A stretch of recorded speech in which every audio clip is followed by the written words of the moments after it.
बिस्मिल्लाहिर्रहमानिर्रहीम। आज हमने केमिकल कोऑर्डिनेशन के बारे में पढ़ना है। हमारे पास पहले तो ये सवाल आता है, जब हमारे पास नर्वस कोऑर्डिनेशन था तो फिर हमें केमिकल कोऑर्डिनेशन की क्यों ज़रूरत पड़ी। क्योंकि नर्वस कोऑर्डिनेशन के पास इतनी एबिलिटी नहीं होती कि वो हर सेल तक पहुंच सके। बॉडी के हर सेल को अपने एक्टिविटीज़ को करने के लिए उसे रेगुलेशन की ज़रूरत पड़ती है, इसलिए। लेकिन नर्वस कोऑर्डिनेशन के पास इतनी एबिलिटी नहीं थी, यानी नर्वस कोऑर्डिनेशन के पास नर्व फाइबर था, लेकिन वो बॉडी के हर सेल तक नहीं पहुंच सकता था। इसलिए हमें एक ऐसे निज़ाम की ज़रूरत थी। अब उसी कोऑर्डिनेशन को जो बॉडी के हर सेल तक पहुंच के उसे एक्टिवेट करेगा, उसे कहेंगे जी केमिकल कोऑर्डिनेशन। अब इसे केमिकल कोऑर्डिनेशन इसलिए कहा जाता है क्योंकि इसमें केमिकल्स इन्वॉल्व होते हैं। केमिकल्स यहाँ पर हार्मोन है। हार्मोन केमिकल है, यानी ये डायरेक्ट ब्लड में रिलीज़ होता है। बॉडी में दो तरह के ग्लैंड है, एक है एंडोक्राइन ग्लैंड और एक है एक्सोक्राइन ग्लैंड। एंडोक्राइन ग्लैंड जो डक्टलेस ग्लैंड होता है, वो अपनी सिक्रेशन डायरेक्ट इनटू ब्लड में रिलीज़ करता है, और जो एक्सोक्राइन है वो अपनी डक्ट में रिलीज़ करता है। अब जो एंडोक्राइन ग्लैंड है वही उसकी जो सिक्रेशन है उसे कहेंगे हार्मोन। एंडोक्राइन ग्लैंड की सिक्रेशन को हार्मोन कहते हैं। हार्मोन अच्छा, इसे ऑर्गेनिक मॉलिक्यूल कहा जाता है, जो रिलीज़ होता है सिर्फ स्मॉल कंसंट्रेशन में, और ये इतना ही काम का होता है। इसे केमिकल मैसेंजर इसलिए कहा जाता है क्योंकि ये सिग्नल ट्रांसफ़र करता है from one cell to another, यानी एक सेल से दूसरे सेल तक मैसेज को ट्रांसपोर्ट करेगा। और हार्मोन अगर ब्लड में रिलीज़ होते हैं तो फिर ये किसी भी सेल के साथ रिएक्ट क्यों नहीं कर सकते, क्योंकि ब्लड तो हर सेल तक पहुंचता है। तो हार्मोन अगर ब्लड में है तो फिर ये किसी भी सेल तक पे क्यों नहीं एक्ट करते, क्योंकि हार्मोन के स्पेसिफिक रिसेप्टर प्रेजेंट होते हैं। जिस सेल पे इसने जाके एक्ट करना होता है उसके ऊपर इसके रिसेप्टर होंगे, ये उसके साथ बाइंड करेगा, उसके बाद उसे एक्टिवेट करेगा, यानी अपना फंक्शन परफॉर्म करेगा। हार्मोन के स्ट्रक्चर डिफरेंट हो सकते हैं, यानी इसकी केमिकल नेचर डिफरेंट हो सकती है। स्टीरॉयड हार्मोन जो लिपिड नेचर का हार्मोन होता है। अब ये एड्रीनल कॉर्टेक्स है, वो है एड्रीनल ग्लैंड है जो किडनी के ऊपर प्रेजेंट होते हैं। उसके दो पार्ट होते हैं, एक एड्रीनल मेडुला और एक एड्रीनल कॉर्टेक्स। अब एड्रीनल कॉर्टेक्स से जो हार्मोन रिलीज़ होंगे उसे कहते हैं जी, वो स्टीरॉयड नेचर के होंगे। Testes, ovaries, placenta are composed of steroid, यानी ये स्टीरॉयड नेचर के होते हैं। और इसके जो हार्मोन है वो कॉर्टिसोन है, वो इंसुलिन की सिक्रीशन को सप्रेस कर देता है, यानी इंसुलिन जो सिक्रीट हो रहा है पैनक्रियास से उसकी सिक्रीशन को सप्रेस कर देगा। अब एल्डोस्टेरोन, टेस्टोस्टेरोन और एस्ट्रोजन एंड प्रोजेस्टेरोन, ये सारे स्टीरॉयड हार्मोन है।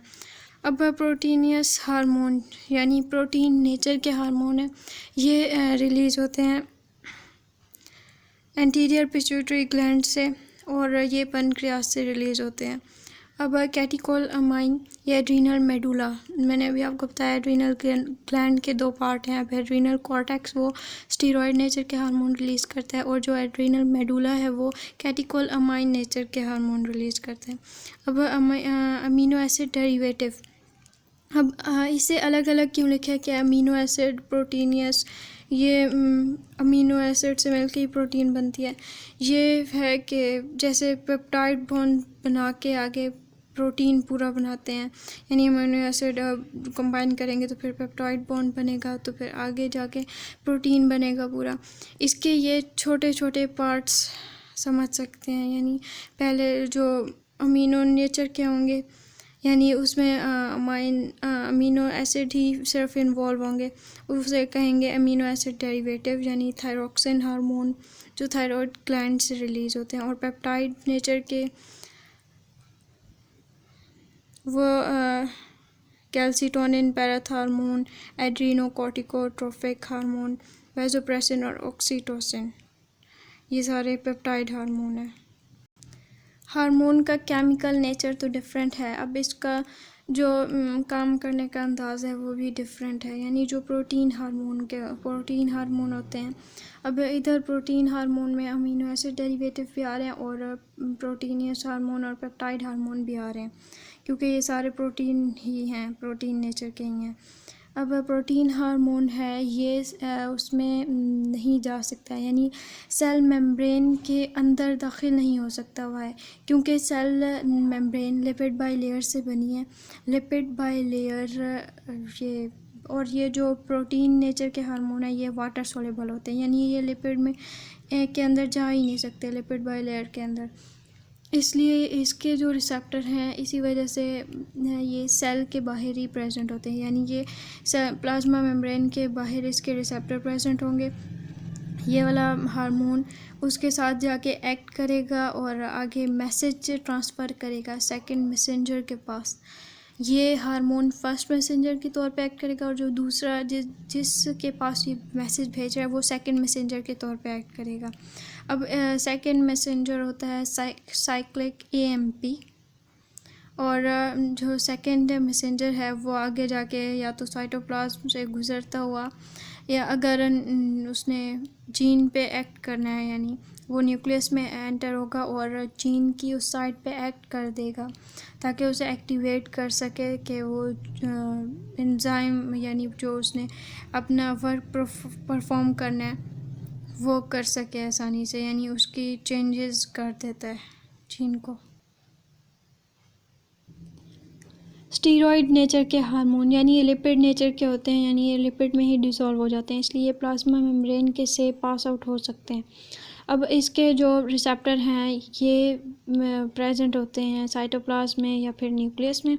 अब जैसे स्टीरॉयड हार्मोन ये इसमें एंटर होगा, प्लाज्मा मेम्ब्रेन से सेल के अंदर एंटर होगा, तो फिर ये बाइंड करेगा विद इसके अपने रिसेप्टर के साथ और ये बनाएगा hormone receptor complex. Hormone receptor complex आगे जाके दोबारा ये बाइंड करेगा जीन की उस साइट के साथ जिसने प्रमोट करना है, यानी जिसने आगे काम परफॉर्म करना है। अब उसकी ये ट्रांसक्रिप्शन फैक्टर के तौर पे एक्ट करेगा और ट्रांसक्रिप्शन से मैसेंजर RNA बनेगा। मैसेंजर RNA जो ट्रांसक्रिप्शन से बना है वो आगे प्रोटीन में ट्रांसलेट हो जाएगा। अब इस तरह जीन की एक्सप्रेशन चेंज हो सकते हैं, यानी सेल ने जो फंक्शन परफॉर्म करना है वो सारा कुछ चेंज हो सकता है।